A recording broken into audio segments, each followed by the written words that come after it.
This administration just blocked a terror warning from going out to local authorities across the country.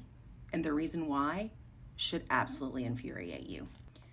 After 9/11, our country learned a very serious lesson, and that was the departments within our government were not communicating with one another effectively. The information was being siloed. And so they built a system of 80 different intelligence hubs across the country. So when threats emerge, the FBI and DHS release these bulletins across the country so that our local authorities can be prepared for any type of imminent danger.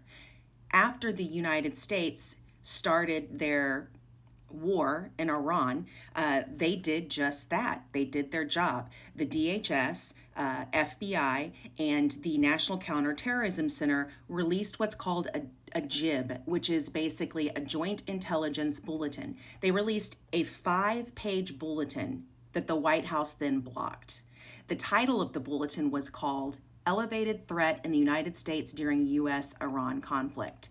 It warned about Iranian government operatives, Iranian proxies, threats to Jewish and Israeli institutions, radicalized individuals who might use the conflict as cover for violence here at home. And it was 5 pages with multiple threat vectors.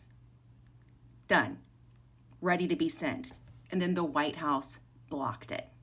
These bulletins exist specifically to make sure that the federal government is communicating with state and local authorities so that they are prepared and ready to handle any possible threats to American citizens and cities just like ours.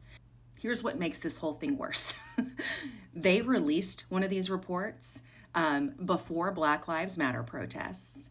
They released them before an Islamic Society convention, but they didn't do it before January 6th. Interesting.